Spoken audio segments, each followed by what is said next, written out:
Hola y bienvenidos a esta nueva sesión del Seminario Internacional sobre Filosofía y Pensamiento Judío que organiza la Red Internacional de Pensamiento Judío, el Departamento de Filosofía y Sociedad de la Complutense, el Grupo de Investigación Historia y Ontología del Presente en colaboración con el Instituto Universitario de Ciencias de las Religiones y el Centro Sefarat Israel. En el día de hoy contamos con la presencia inestimable del profesor Alberto Pupo, al que presento brevemente. Alberto es profesor e investigador a tiempo completo en el Departamento de Derecho del Instituto Tecnológico Autónomo de México. Es licenciado en Derecho por la Universidad de Génova, en Italia, y doctor en Filosofía Analítica y Teoría General del Derecho por la Universidad de Milán. Actualmente dirige la revista de Teoría y Filosofía del Derecho Isonomía. Entre 1999 y la actualidad, sus trabajos han versado esencialmente sobre temas de teoría del derecho, desde 2009 con atención particular al derecho internacional. Actualmente su investigación está centrada en la relación entre la teoría del derecho de Hans Kelsen, quien nos va a hablar hoy, la paz internacional y el judaísmo. En este contexto ha publicado en 2020, junto con David Bunikowski, por la editorial Springer, Why Religion Towards a Critical Philosophy of Law, Peace and God. Y Dove Essere, Stato Mondiale, Filosofia Profetica della Storia, appunti su Kelsen e Cohen, en la revista italiana Razón Práctica. En el día de hoy, su conferencia lleva por título Hans Kelsen y la profecía de Isaías, la elección de Israel como luz entre las naciones. Agradecerte mucho, Alberto, tu participación en el seminario y tienes, por supuesto, la palabra. Bien, buenos días o más bien buenas tardes a todas y todos. Muchísimas gracias, Roberto, por esta invitación y extiendo obviamente el agradecimiento a las instituciones que participan en la organización de este espléndido seminario. Bien, me gustaría empezar diciendo que he sido un participante relativamente constante cuando lo he podido del seminario y agradezco a todos los participantes que me han precedido porque he aprendido muchísimo y a veces incluso descubierto autores como Landauer que no conocía para nada, recién hace creo que 2 o 3 sesiones. Y por todas estas razones es un gran honor poder contar con este contexto particularmente rico y sobre todo relativamente insólito para mí porque soy abogado, lo digo casi con modestia y humildad, a pesar de haber estudiado desde siempre filosofía del derecho. No tengo ni una formación de filosofía como tal y menos aún una especialización como tal en pensamiento judío o en judaísmo. Así que realmente mi propuesta es realmente una exploración que tiene, sin embargo, un objetivo que creo es valioso. El autor Hans Kelsen, que es muy conocido entre los juristas y seguro entre los filósofos políticos por sus grandes peleas con Carl Schmitt en la Alemania de Weimar, se ha seguramente caracterizado, y los que lo conocen seguro lo conocen por esta razón, como ser el símbolo quizá de una cierta manera de concebir el derecho típica del positivismo jurídico y como quizá uno de los enemigos más declarados del derecho natural. Podríamos decir que toda su vida, todos sus escritos, desde la primera década del siglo XX hasta su muerte, han siempre tenido por blanco, directa o indirectamente, al derecho natural. Y por otro lado, aún siendo de orígenes judíos, durante toda su vida nunca ha manifestado un pensamiento que se inscribiera en el judaísmo. no solamente, él nació en 1881, en 1905 se convirtió al catolicismo y luego en 1912 al protestantismo. Es decir, que su postura religiosa, por lo menos en términos sociales, rápidamente y por obvias razones, se fue hacia la Iglesia Católica, muy probablemente por razones meramente estratégicas por la época, pero después, digamos, su segunda conversión al protestantismo parece marcar otra vez una clara postura, por lo menos de indiferencia respecto del judaísmo. Otro elemento que puede mencionarse es que entre sus varios escritos hay un escrito de su época americana, cuando ya estaba en Berkeley, dedicado a las Sagradas Escrituras.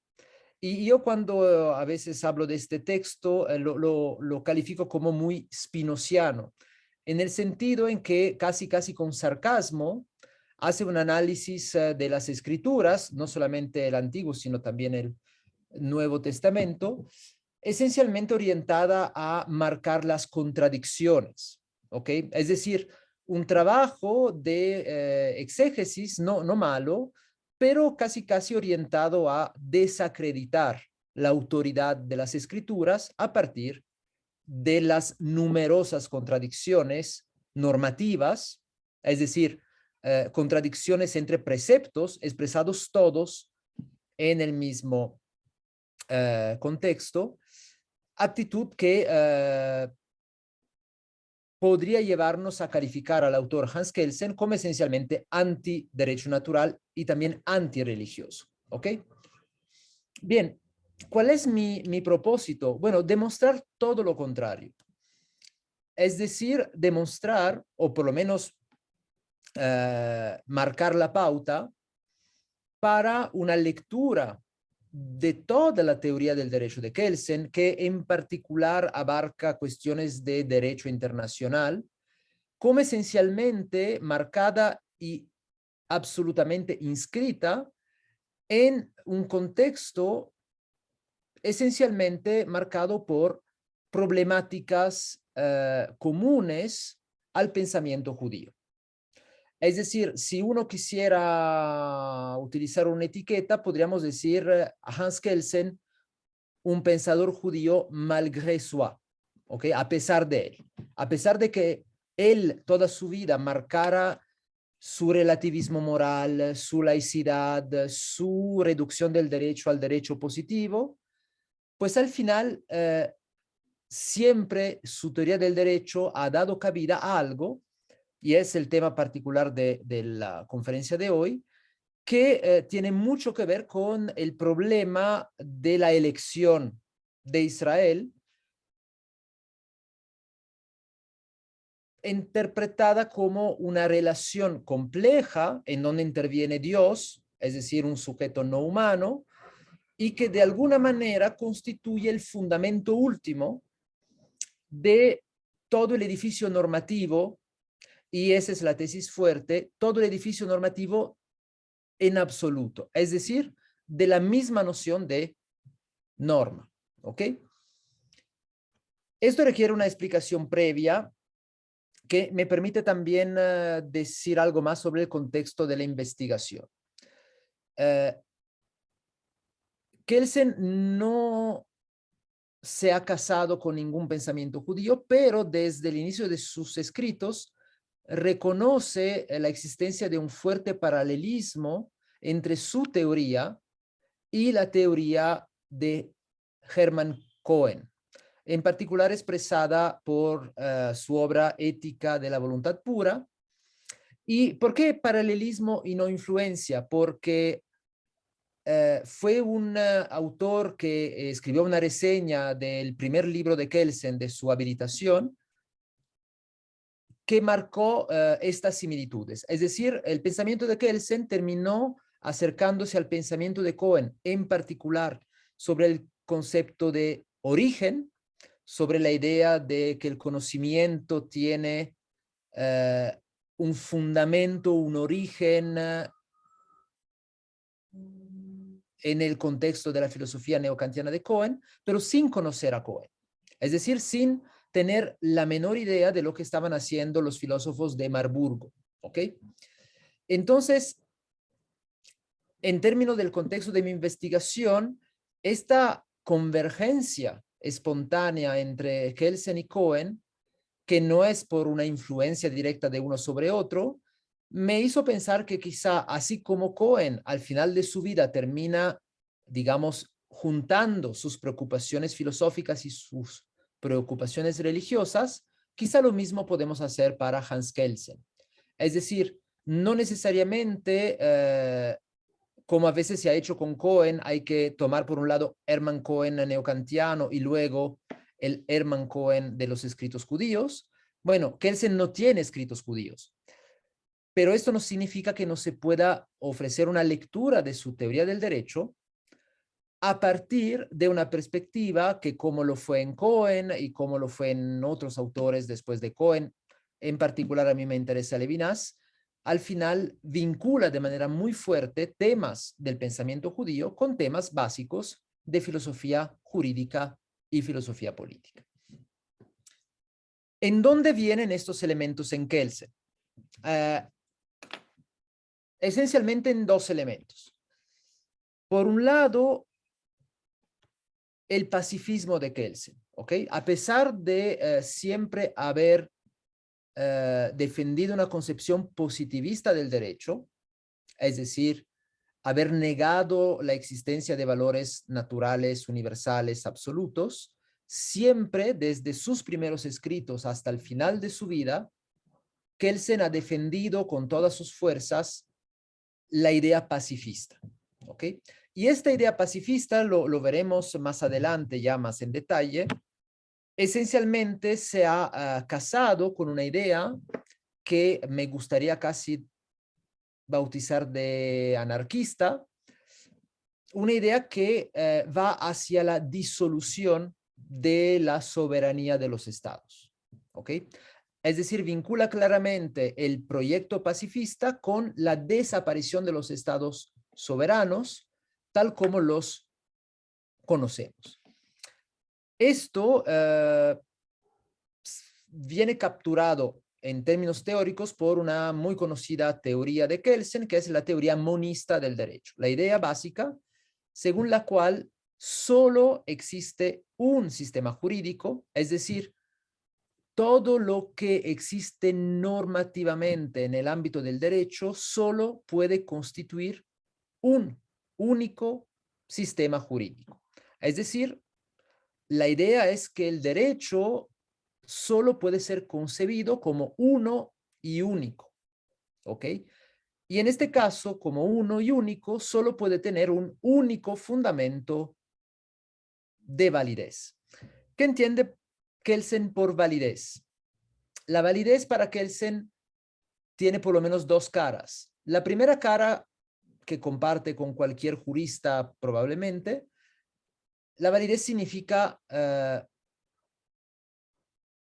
que una norma jurídica pertenece a un sistema jurídico. Por ejemplo, una norma jurídica española es válida, pongamos, si ha sido creada por el Parlamento español conforme al procedimiento constitucional. En ese sentido, una norma es válida porque pertenece a un sistema jurídico. Pero Kelsen tiene una idea que ha generado muchos problemas en sus seguidores. Decir que una norma válida significa también que es obligatoria, es decir, que debe ser acatada. Y esto ha sido criticado. ¿Por qué? Porque parecería que el carácter o no obligatorio de una norma jurídica solo pueda depender de factores morales. Doy un ejemplo muy sencillo. Porque, por ejemplo, habría que acatar la norma que prohíbe matar, la norma jurídica de un código penal que prohíbe matar. Un justnaturalista, un partidario del derecho natural, diría porque existe el derecho natural a la vida que funda la validez de la norma jurídica que prohíbe matar. Es decir, que en una tradición dominada por el derecho natural, el derecho positivo creado por los hombres siempre tiene un fundamento último de validez, que es el derecho natural. En el campo de la filosofía del derecho, la filosofía naturalista dominante es de corte tomista. En Oxford hay un gran profesor todavía que vive, John Finnis, que es un tomista muy reconocido. Y también en muchas jurisdicciones internacionales, para los de América Latina, podemos mencionar la Corte Interamericana, hay muchos jueces que son reconocidos católicos tomistas. Y por lo tanto, sus discursos de derechos humanos tiene claramente una base que es la esencialmente doctrina católica de corte tomista. Bien, Kelsen rechaza todo esto, es decir, rechaza que pueda haber un fundamento natural para nuestros deberes jurídicos. Aún así afirma que las normas jurídicas deben ser acatadas. Y la pregunta es, ¿pero cómo fundamentas esto? El fundamento tradicional es el derecho natural. Él rechaza el derecho natural. Afirma claramente que, y en esto sigue a Kant, a Cohen, que hay una inconmensurabilidad entre la esfera del ser, de la naturaleza, y la esfera del deber, el Sollen. Entonces, de ninguna manera la validez jurídica, el deber ser de una norma puede derivar de algo natural. Y abro un paréntesis, esto explica, por ejemplo, posturas antipanteístas como las de Cohen, por ejemplo. Digamos, el gran problema de los panteístas es confundir Dios y naturaleza. La naturaleza dominada por leyes causales y Dios claramente trascendente respecto de la naturaleza. Cualquier hipótesis panteísta confunde ser y deber ser.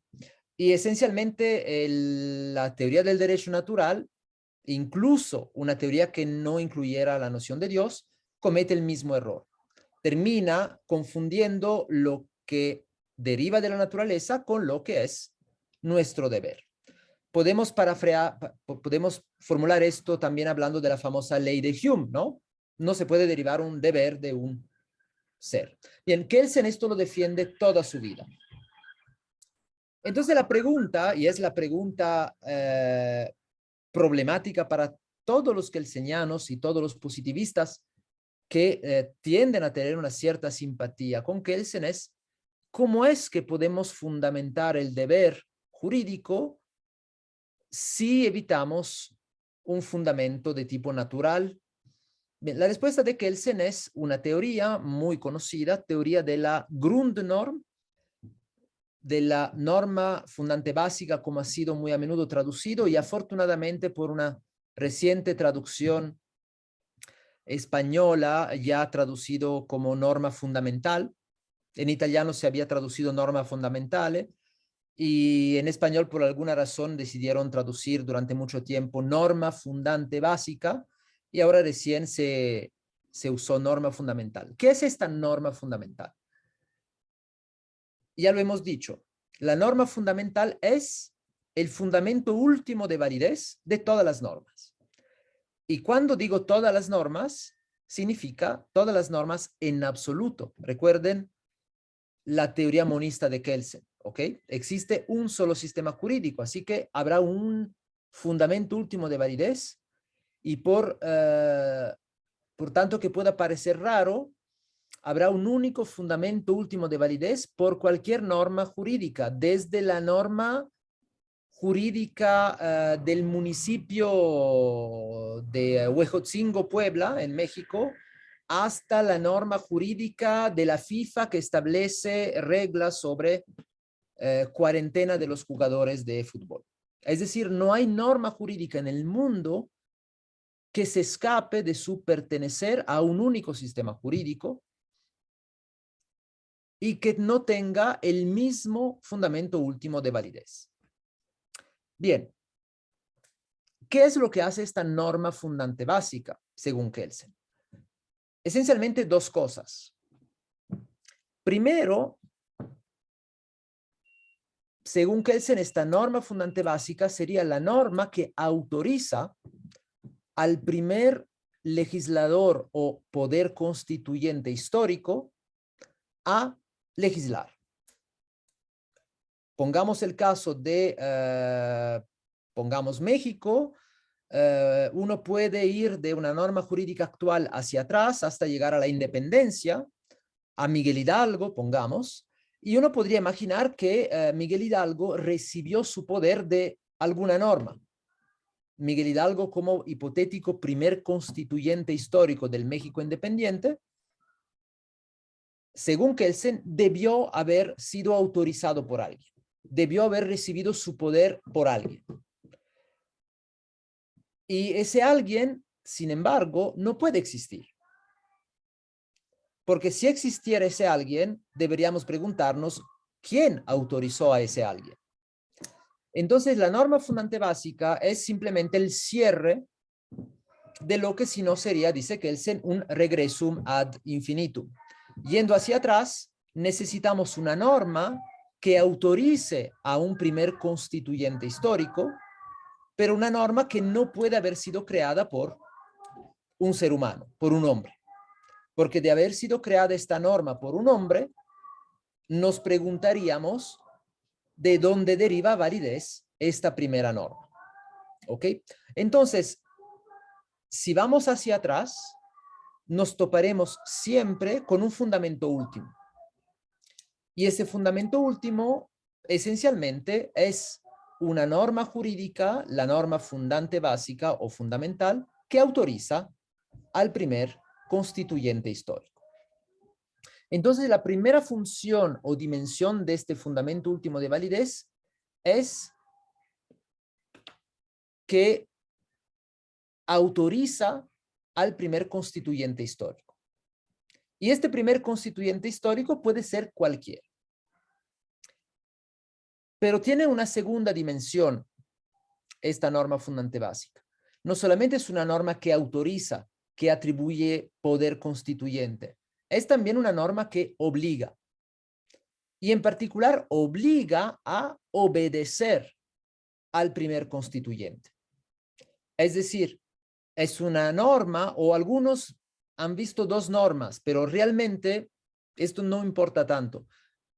Es una norma que al mismo tiempo constituye a un sujeto como poder constituyente y al mismo tiempo obliga a obedecer al primer constituyente. ¿Ok? Entonces, estas dos dimensiones corresponden a dos tipos de normas que son, digamos, una suerte de primer paso para todos los que empiezan a estudiar teoría de las normas. Podemos evocar dos tipos de normas muy básicos. Hay una obra muy conocida de von Wright, Norm and Action, un clásico de teoría de las normas, o uno puede remitir también a John Searle, con la distinción entre normas regulativas o de conducta y normas constitutivas. ¿Ok? Entonces, podemos usar estas dos categorías, normas de conducta y normas constitutivas, para capturar las dos facetas de la norma fundante básica. Por un lado, la norma fundante básica, en el momento en que habilita al primer constituyente, lo constituye como primer legislador, como primer órgano jurídico. En palabras de Bobbio, Norberto Bobbio, el filósofo político del derecho italiano, lo que haría la norma fundante básica sería transformar el poder de hecho, el poder fáctico, en poder jurídico. Es decir, transformar, por así decirlo, una banda de ladrones en asamblea constituyente. ¿Cómo distinguimos una banda de ladrones que ordena cosas, imaginemos criminalidad organizada, de una asamblea constituyente de un nuevo estado? Pues porque solamente una de las dos resulta autorizada por la norma fundante básica. ¿Ok?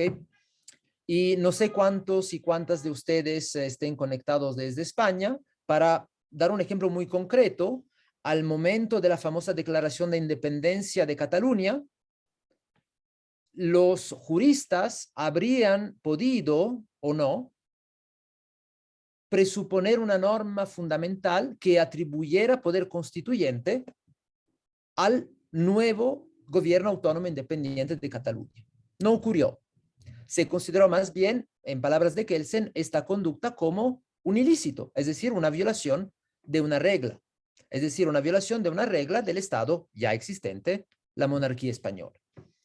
Entonces, esa es la gran función de la norma fundante básica, permitir retrospectivamente interpretar a ciertos actos de voluntad o a ciertas manifestaciones de voluntad como la declaración de una asamblea, como productores de normas jurídicas válidas. Es decir, ¿cómo distinguimos la orden de un ladrón de la orden de un agente del Estado, un policía? Bueno, en un caso y no en el otro, nuestro razonamiento hacia atrás termina con una norma fundamental que autoriza la creación de normas. El agente del Estado es autorizado por un código, probablemente, que ha sido creado por un legislador, que ha sido autorizado por una constitución, que ha sido creada por una asamblea constituyente, que ha sido autorizada por la norma fundamental. Bueno, pero esta norma fundamental es un problema.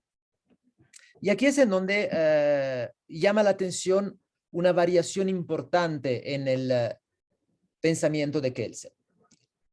Kelsen, por lo que les dije hace rato, en su primera fase, tiene rasgos neokantianos muy marcados, ¿ok? Así que la norma fundamental se concibe como un presupuesto lógico trascendental. Esencialmente es una condición para el conocimiento del derecho como norma. Y de alguna manera no suscita grandes problemas, por lo menos para los neokantianos, ¿ok? Como cualquier tipo de discurso, el discurso jurídico también es posible a condición de presuponer ciertas categorías. Y la norma fundante básica, de alguna manera, es la condición de cognoscibilidad del derecho como fenómeno normativo. Ningún problema. Pero Kelsen, yendo más adelante con los años, tiende a entender que esta idea de una norma que no sea el sentido de un acto de voluntad, es decir, una norma como mero presupuesto epistemológico al final, pues no encaja con la idea de norma. Kelsen es muy tajante. No hay norma que no sea el sentido de un acto de voluntad. En una obra dice ningún imperativo sin emperador. Es decir, no puede haber una norma sin una autoridad que la haya creada. ¿Y a qué los lleva esto?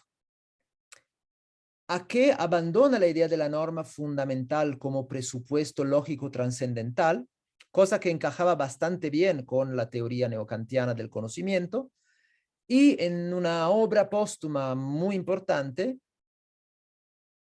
presenta la norma fundamental como el sentido normativo de un acto de voluntad ficticio, es decir, un acto de voluntad que no puede existir.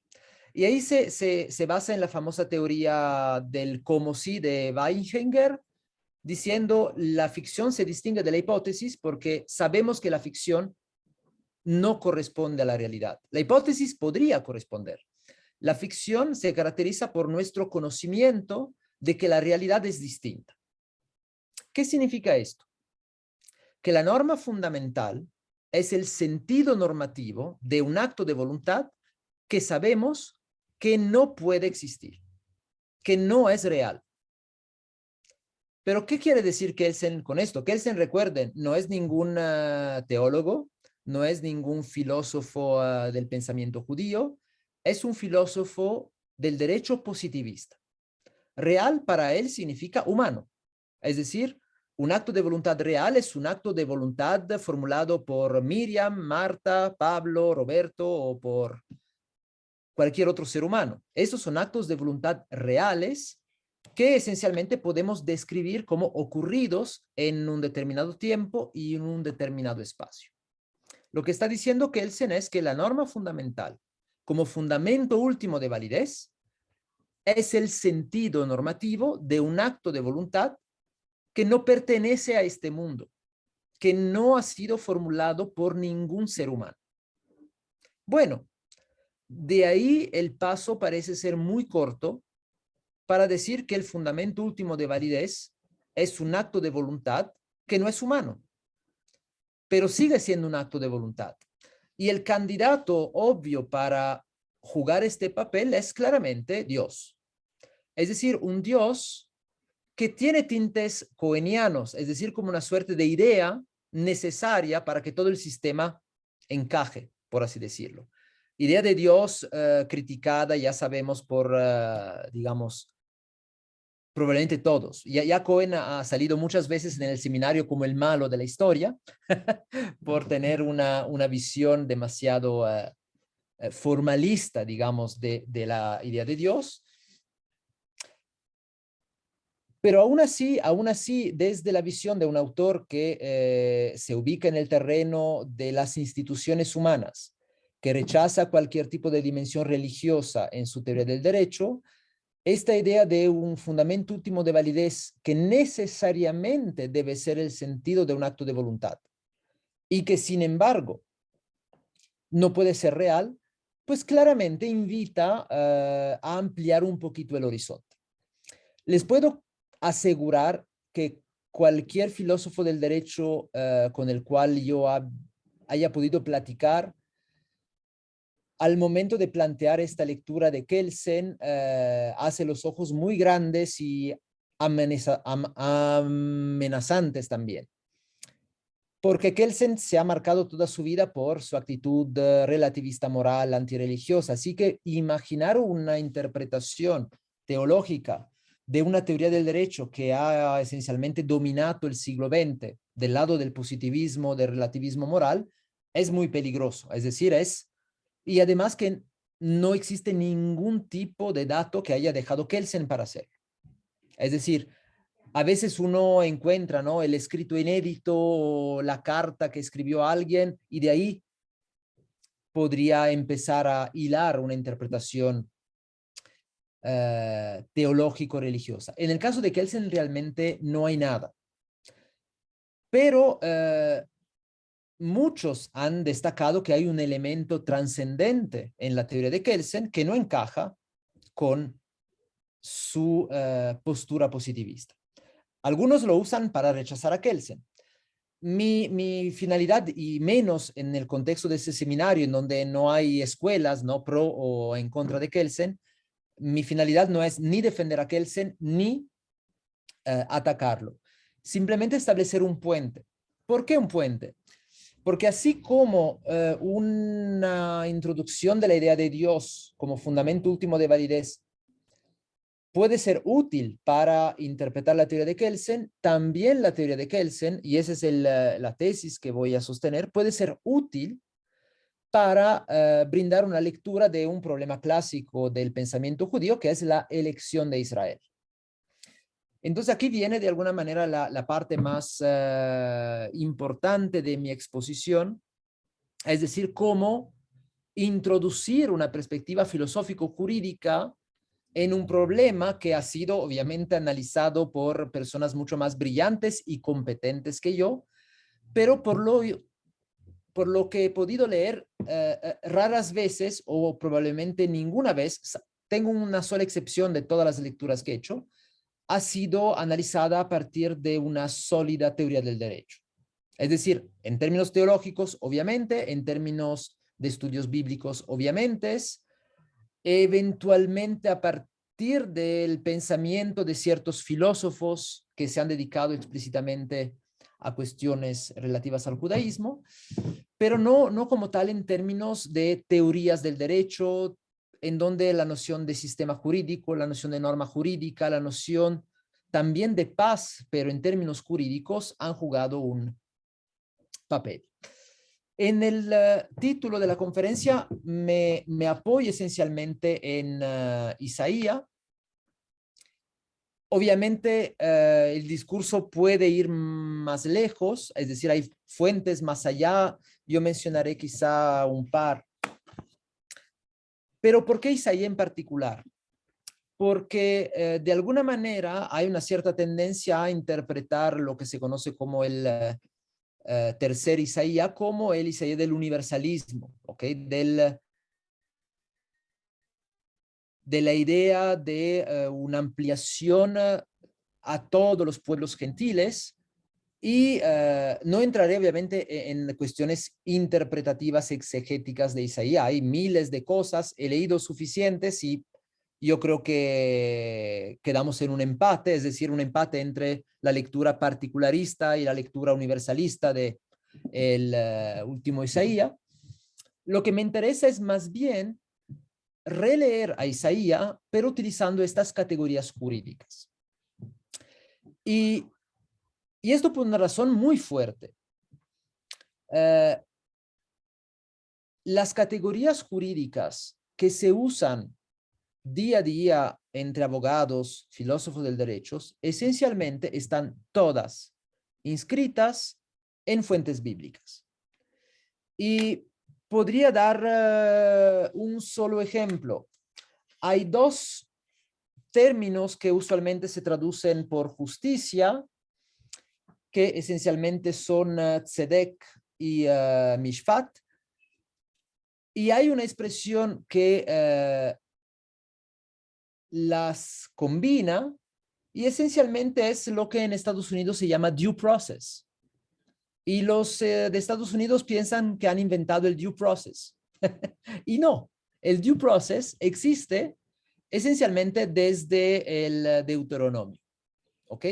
Con esta idea de que los jueces deben juzgar con justicia, que parece una tautología, ¿no? Que se haga justicia justa, pero esta tautología no es ninguna tautología. Es la idea de que la aplicación del derecho, la justicia en este sentido de aplicación judicial del derecho, que correspondería más bien a mishpat, no debe olvidar la equidad, la justicia en un sentido moral del inglés fairness. Así que podría haber justicia como aplicación del derecho injusta. ¿Ok? Entonces, el simple hecho de que existan desde estas fuentes bíblicas dos términos, ambos desafortunadamente traducidos por justicia, en inglés muy a menudo se usa right para traducir tzedek y just para traducir mishpat. Pero en español no tenemos esta riqueza, por así decirlo, y yo me he divertido a analizar varias traducciones y esencialmente encontramos de todo. Pero a veces para mishpat se usa derecho, se usa juicio, pero a veces se usa virtud y rectitud. Es decir, si uno se basa en las traducciones, es un desastre, por así decirlo, porque se borra por completo una diferencia de significados que es muy importante. Bien, ¿por qué empezar con esos dos términos? Mi interpretación es que la idea de justicia como mishpat es absolutamente institucional y jurídica. Es decir, es esencialmente lo que podemos hacer con las instituciones del derecho positivo. ¿Ok? Pero hay una relación, les voy a nada más a citar un ejemplo. Cuando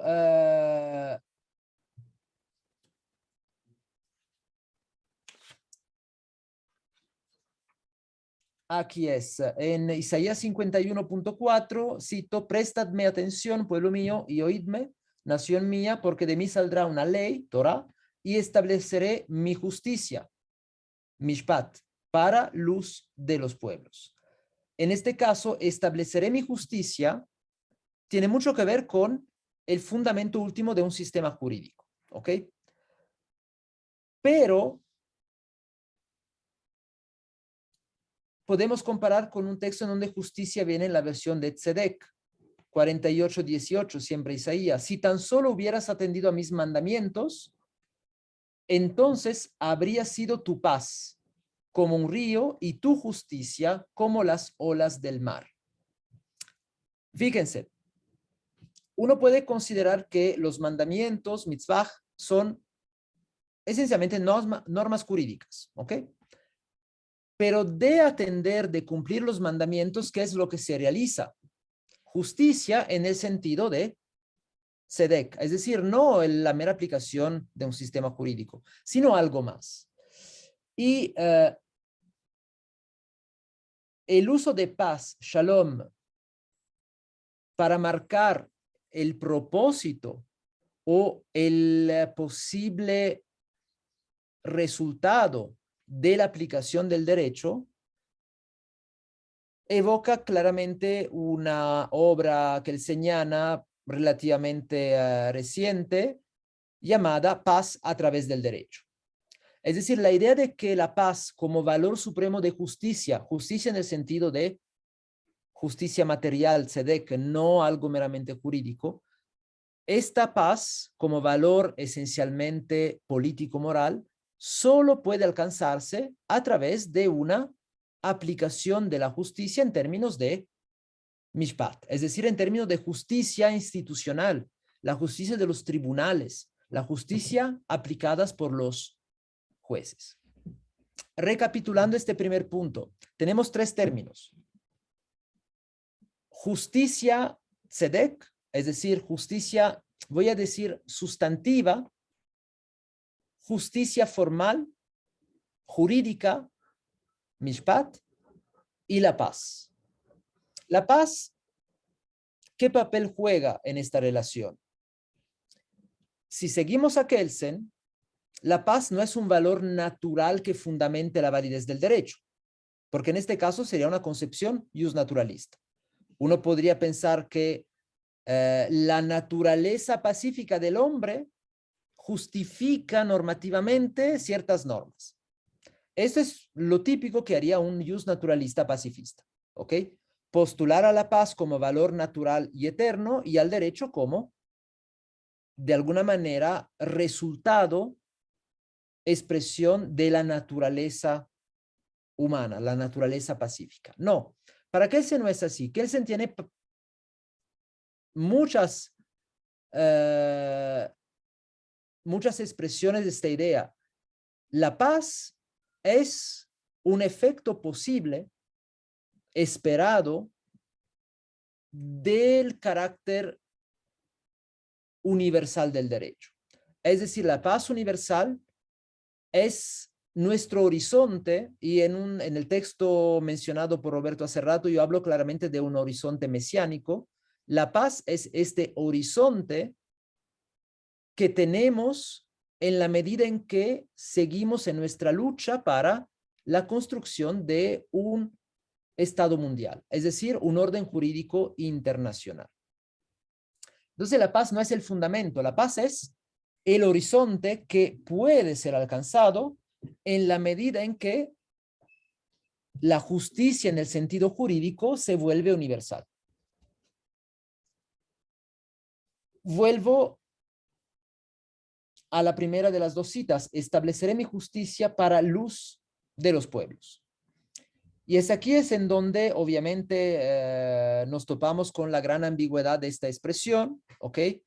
He mencionado, bueno, de hecho no lo he mencionado, pero estaba quizá implícito el famoso libro de Novak sobre la elección de Israel, en donde hace una gran discusión del tema de Israel como luz para las naciones, o simplemente Israel como mero reflejo de la luz que sería Dios. No voy a entrar en esta cuestión, pero lo que sí es cierto es que en el momento en que esta hipotética norma fundamental que atribuye poder constituyente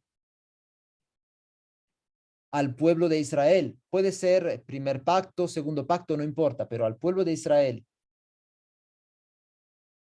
para funcionar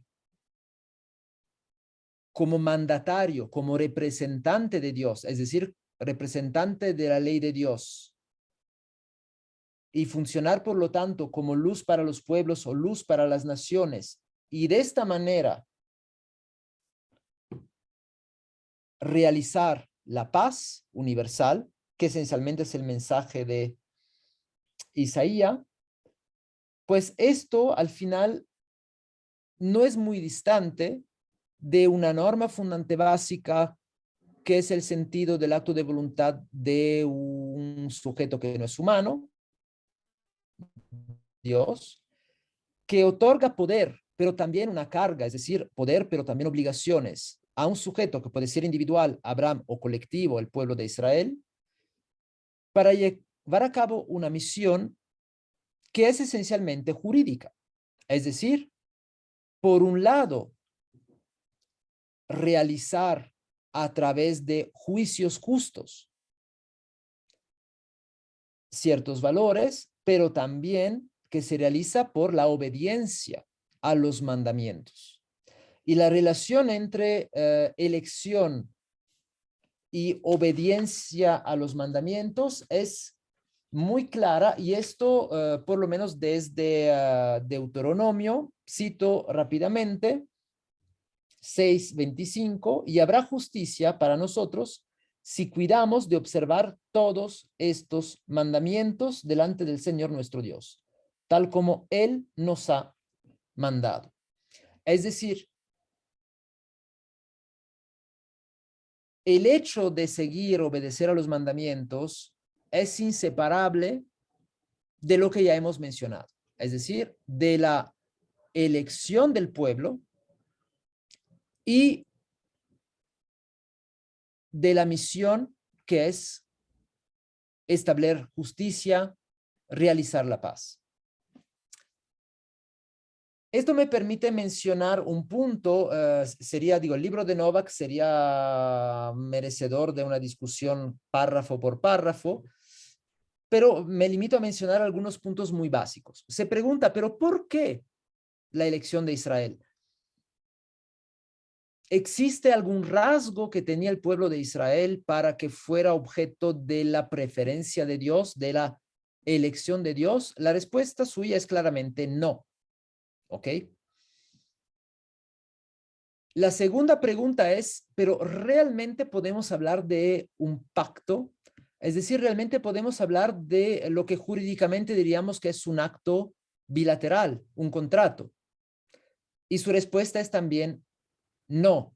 No podemos hablar de una suerte de situación en donde dos partes se juntan, entran en negociaciones y terminan manifestando su consentimiento mutuo.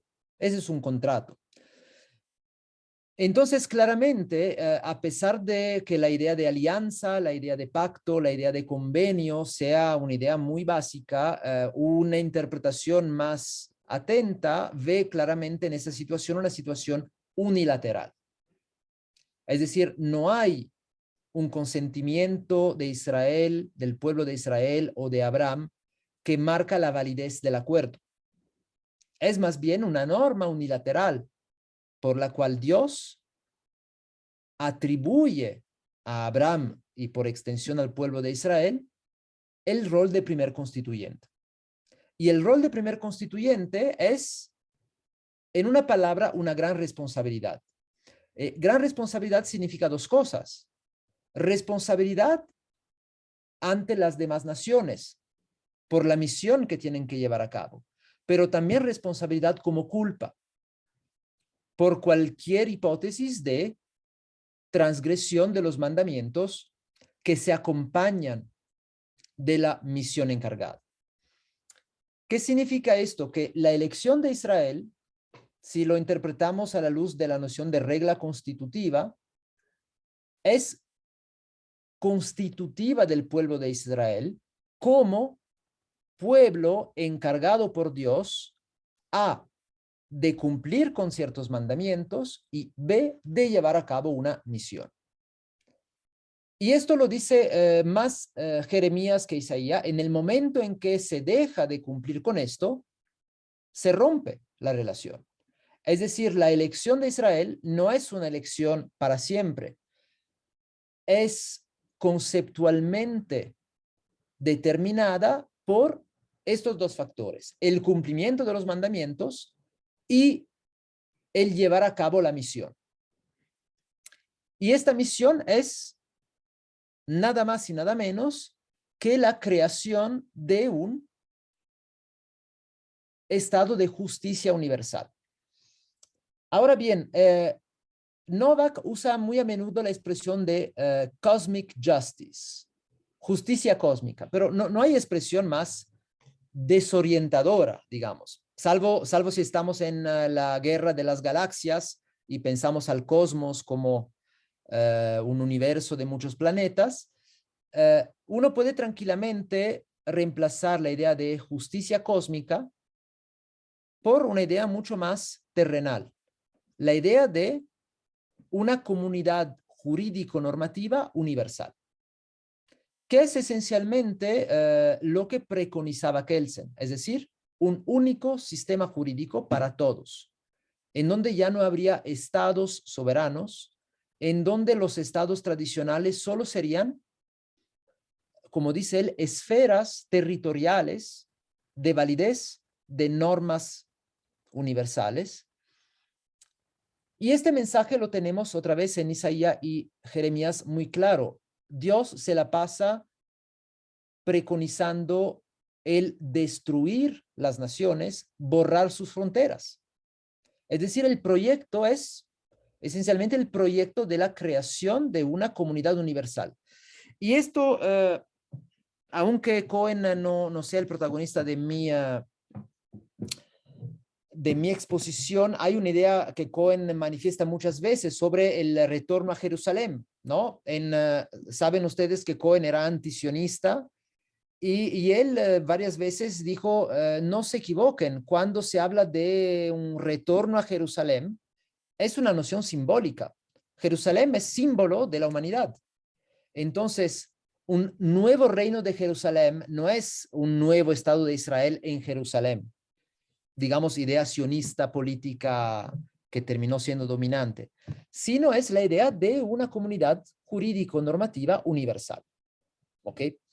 Y obviamente Kant, Cohen, Kelsen van en este sentido, ¿no? Una concepción absolutamente normativa y cero nacionalista del reino de Dios. Obviamente, Kelsen sin mencionar el reino de Dios, pero no hay nada realmente que distinga el proyecto teórico jurídico kelseniano, es decir, la evolución hacia un Estado mundial, no hay nada que lo distinga realmente del proyecto profético, y yo lo llamo esencialmente filosófico-político del libro de Isaías.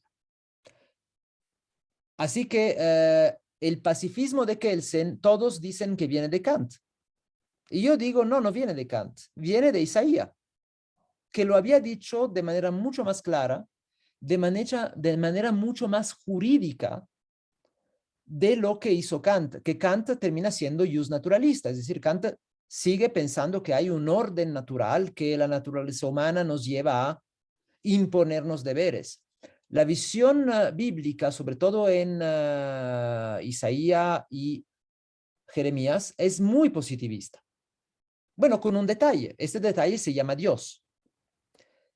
Pero la idea es que la teoría de Kelsen también es muy positivista con un detalle que se llama norma fundante básica. Y una vez que uno adopta, digamos, una lectura, y fíjense que esta lectura podría ser completamente atea, en el sentido de negar la existencia de Dios.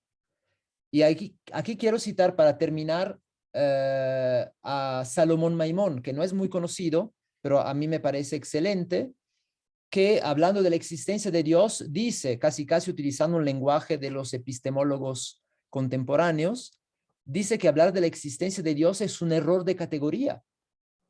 Entonces, también hablar de ateísmo, es decir, negar la existencia de Dios como afirmarla, simplemente es un planteamiento filosófico equivocado. ¿Y esto por qué? Porque Dios ni es ni no es. Dios claramente es el fundamento de cualquier norma jurídica. Y cuando Kelsen no pone nombre a un hipotético autor de la norma fundamental, pues lo único que sabemos es que no es. Y en un texto que tarde o temprano se publicará en el famoso libro que nunca sale, yo propongo precisamente la interpretación del deber ser de Kelsen a la luz del de otro modo que ser de Levinas, es decir, como algo inconmensurable con el ser, con un más allá de la esencia. Así que si Dios, termino, no se concibe al estilo de los panteístas o al estilo de una cierta ontoteología, como dice Levinas, es decir, como ser, si Dios se concibe como no contaminado por el ser, obviamente el tema del ateísmo es un tema irrelevante. Es decir, no podemos tener normatividad al estilo de Kelsen, pero también al estilo del Antiguo Testamento sin Dios. Y que Dios sea una idea reguladora, un presupuesto lógico trascendental, no importa. Lo que sabemos es que Dios no es humano. Y esto no es una afirmación que sea difícil de defender. Así que Dios como fundamento último de dos cosas. A, de cualquier estructura normativa existente. Y B, como fundamento de un proyecto posible de paz universal, es una idea de Kelsen que al final encontramos tal cual en la profecía de Isaías. Muchísimas gracias.